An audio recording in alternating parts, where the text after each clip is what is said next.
Hi, this is Bonnie, and if you recall in the last video that I made for the channel is I made the cover to this journal, and I wanted to explain to you after also looking at the original video that was made to make this journal. I made mine a little bit differently, and I think I told you at the beginning I wasn't making it so it was boundless. If you want to make this journal so that it is boundless, the difference between what I showed you in the first video and now is that instead of this being the cover, this would be the inside. And the key that I told you about that's right here would be inside of your journal. And it would fold up like this. And then you would just be covering this up. So I just wanted to let you know that is the way that you continue to add pages, is by having this in the center. This will just lift up, off, and then you keep adding. I'll show you really quickly. Take that key out like I told you, just like I just did, and then this page can come up. And then you can add more to it. That's how the journal was made to be. And like I said, I knew that I wasn't making mine I wasn't going to make mine so that it was boundless. I knew that it was just going to be this journal, this size. But that's how you add more pages and more things to make it boundless. It even goes one step further. Is if you do it that way, there's this opening right here, and you can see that center. You can make a whole nother journal that's just like this. And these two pieces can be joined together. If you watch the video through this little slot, it'll join it to the next one.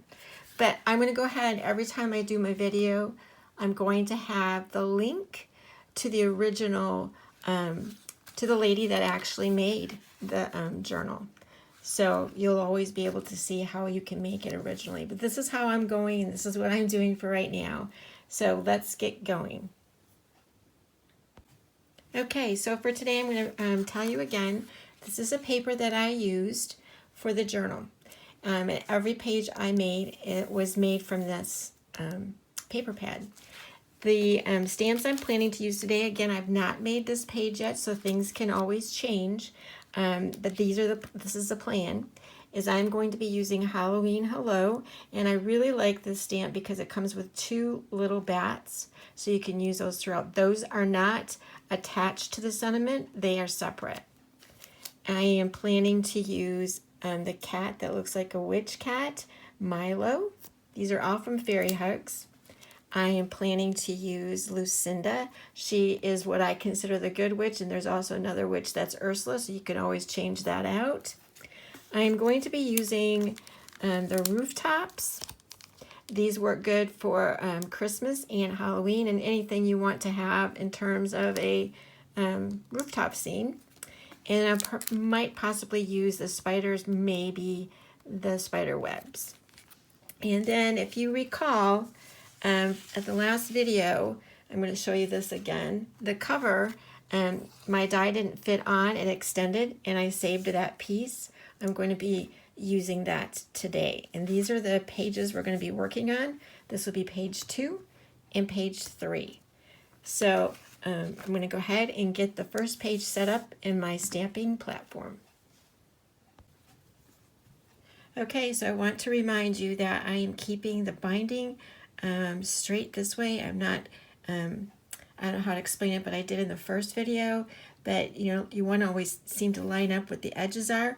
Just line up with your center fold or center binding part to make your scene. You can do it whatever way you want, but that's what I am doing. I want it to look straight, not straight according to what the sides of the paper, the outside paper is, just what's the binding part. And I'm lining up my Lucinda. She is going to be riding her broom right there. And I'm using VersaFine Clear Nocturne for all of my stamping. Always try to make sure you have a juicy ink pad, especially when you're doing a silhouette type stamping. It allows for you to usually just stamp one time. Sometimes you have to stamp more than once. It's just how it soaks into the paper that you use. This paper has a really nice, it's not, I want to say it's not a real, it's not really absorbent, so it doesn't eat up your ink. It's perfect, but yet it doesn't sit on top. It's really a good, I don't want my paper to move. I like it to release better, but it doesn't always do that.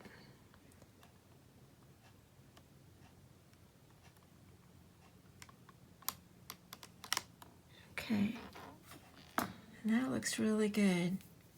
All right, so we're going to go ahead and leave it that way. And then the next thing I'm going to do is I'm going to add some of these rooftops to the bottom seam. Move my thing. I'm going to go ahead and put a little bit more tape down because I really don't want this to move. Okay, and that will work.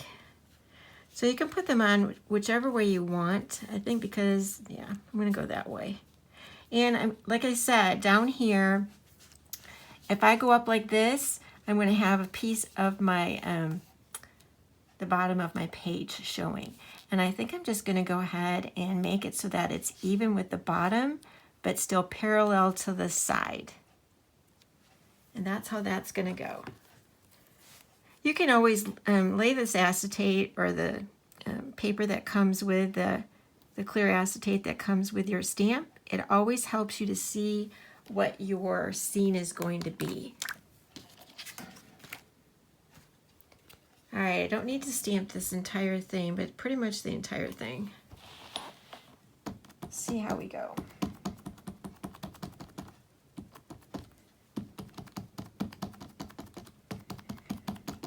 It's not going to be that complicated in terms of stamping.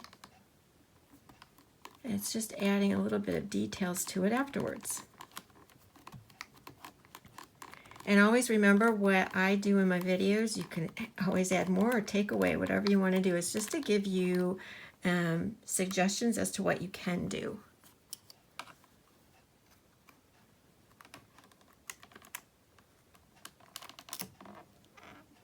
That works. That's like what I want. Now here's the deal. You can also do layers.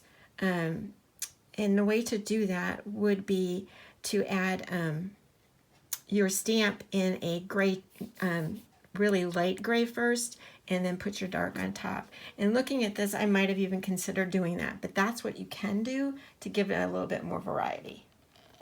So technically, I'm going to look at this and see what else I want to add to it, if anything, and I'll be right back. Okay, I think for now I'm just going to add this little spider. And if there's something more, we'll add it later. But for right now, I'm just going to add a spider to the bottom of her dress.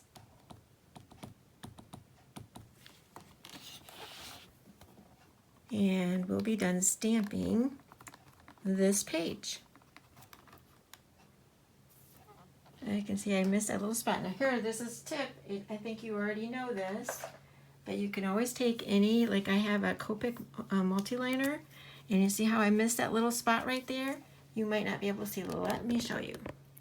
It's not totally connected, so all you have to do is come back in with your marker, which is not a big deal, and just extend that just a tad. And now we're attached.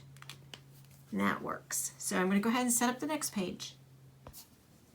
All right, so I kind of want to show you my plan for the pages. I want them to kind of like work together. And if you remember, like I said at the beginning, I saved this piece out. I need to glue this on before I start stamping. But I want to see how the houses are going to continue across this page. So I'm going to go ahead and get that glued on, and I'll be right back. Okay, let's stamp the second. This will actually be the third page, but the second page for this video. And I'm using the rooftops, like I said.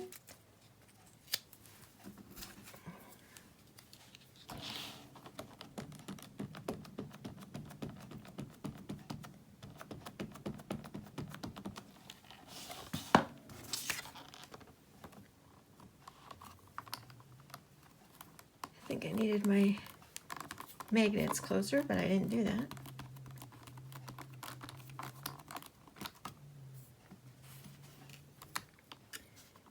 And we could remedy that.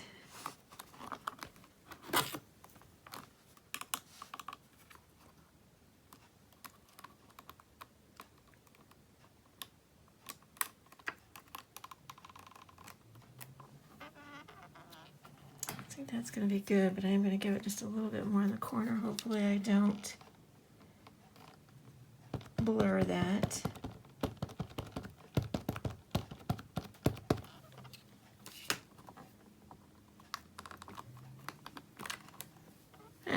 That works. Okay. So the next thing I'm going to use is Milo the cat. And get this magnet back on there.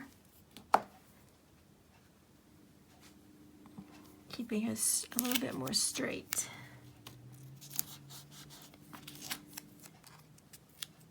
Don't need that down there anymore. All right, so Milo is going to be walking on top of the rooftops. He's having a great day, and I want to make sure I have room for the sentiment that's going to go right there. All right. And get him set up.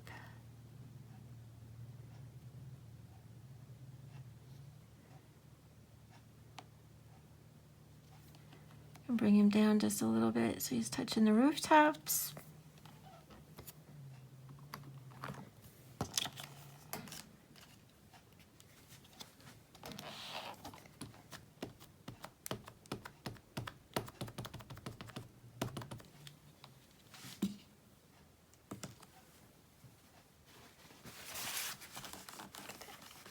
There we go.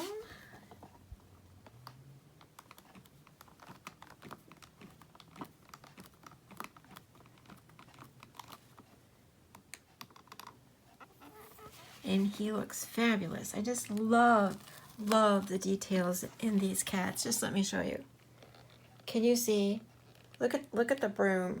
Look at the hair on his body, and the hat and the whiskers. Just awesome. Love him. All right, there's 3 cats, and all of them are just really awesome. So let's go ahead and put our sentiment on. Try to straighten that up so it looks even with the border. Center, okay. Whoops, I don't want it upside down. And there's that. Now remember, each one of these things you could actually make as a card. It's not just for, you know, the journal type thing. It could actually be a card cover.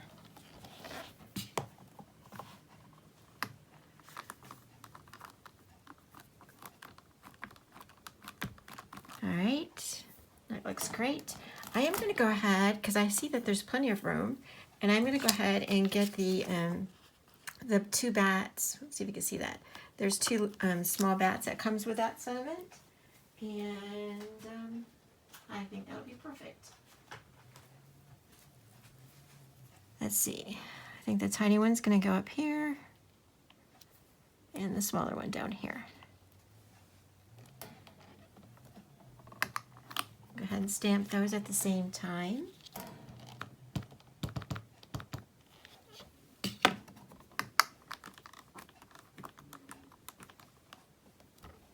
Yeah, that looks pretty good. I think I'm going to go ahead and put another one up here.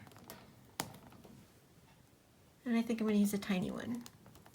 I want to tell you something about these teeny tiny stamps. They're teeny tiny, and I lost my I don't know what I did with it, but I lost my first one, and I had to order the sentiment again because I lost this tiny one. So I'm really careful about what I do with the teeny tiny stamps. If you put them back right away, you're probably not going to lose them, but I have a system where they could actually fall off the pages that I use, so I'm really careful.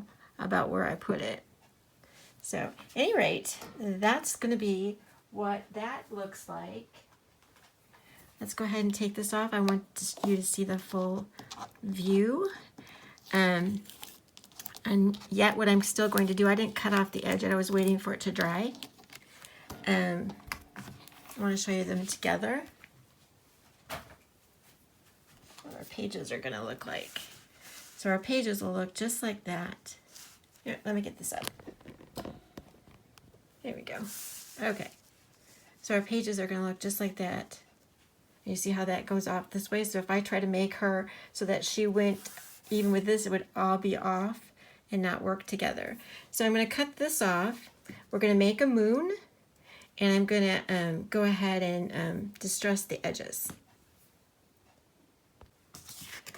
All right, I want to show you what I have. I know you've seen me use many of my moon masks. I just use cardstock. And this is, I mean, I just have all different sizes because every time I do it, I need a different size.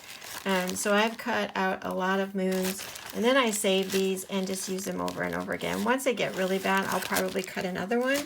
But this is the size I'm going to use for this page. I don't know how to say it. I just put it over and I figure out, okay, this works great.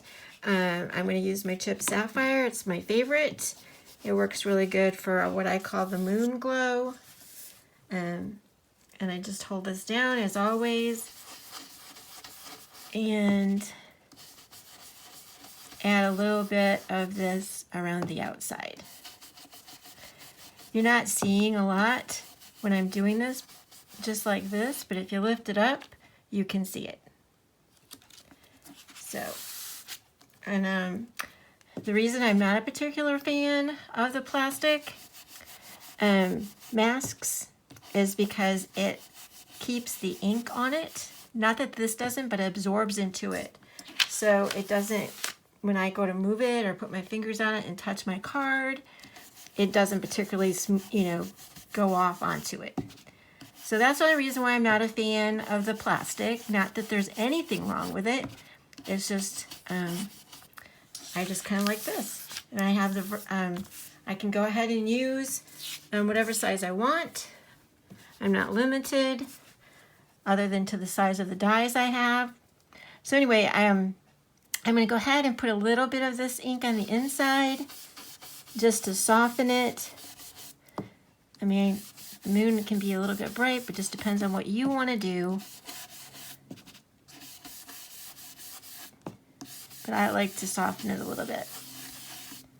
And that's how that would look. And then, like I said, which you know how to do, I'm using the exact same ink, and I'm just distressing the edges.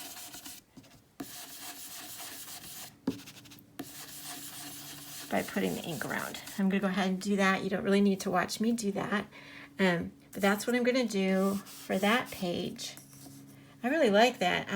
I will end up going back in probably and coloring her a little bit with my Prismacolor pencils. And I will show you what that looks like when I finish in the end. And I'm going to be doing the exact same thing, putting distress around the outside of this one as well, just to edge that off. And then I'll glue those to my page number 2, page number 3. I'll be back. Okay, so a couple things I like to do as I'm finishing up, and I want to show you a little bit closer. You can see all these really pretty little dots on the bottom of her dress and in her dress and around her waist. I will use this Pentel Sparkle gel pen, and basically I go through and I don't really hit all those spots, but I use that for my guide, and I will just highlight those areas using this gel pen. Okay, and anything I want to highlight, I will use this gel pen for. So I'm just giving you a little bit of an example of what I just did. I'm going to add more to it. The other thing I like to do is whenever I have a spider or even the bats. I like to use, I have a lot of gems in my stash, and I have one left on this one, and I'm going to use that one for the middle of this spider. And it gives it a little bit dimension, and sometimes it's not really sparkly, but it has a shine to it. So it makes it fun. I just like doing it. And then I'm also going to do that for the bats. And I have a big, huge, because I do it so often, I decided to go ahead and buy a great big, huge piece that has gems on it. These are not individual, so I have to cut them whenever I use them. And just going to stick that right there in the center of the bat. I do like to have more of a variety of sizes, but there isn't as many gems out there anymore to find, so I just make do with what I have. Like for instance, this tiny bat, I would much rather him have a smaller one, but it's what I have. So that's what I use. All right, so that is how my pages will end up looking in the book. Let me show you the bats and how they have their little gems on them. And not really a sparkle, but just kind of like a shine to them. So I'm going to go ahead and, like I said, highlight with my sparkle pen, and I'll be right back to show you what they look like in the book. Okay, so we finished page 2 and 3, and this is what it looks like when it is in the book. And you can kind of see how that continues, you know, on. That's kind of like what my intention was. And you also, I'm going to have to consider, you can see the pages from behind. So I'm going to have to also keep that in mind, how that's going to show up if the book is opened like this. And that will be our next 3 and 4, what we'll be working on next. So I'll go ahead and show you just a little bit closer so you can see how fun they are. And again, you can add a lot more to this, give it a little bit more texture. You can add stencils. We have some great stencils, which I might even consider doing. The galaxy stencil that is stars would look great on this. And using a little bit of this purple color would be super. So just wanted to say thanks for stopping by. And my next video will be, like I said, page 3 and 4. And we'll continue with the Halloween type theme. Thanks so much. And all of the everything that I use will be in the description below. Thanks so much.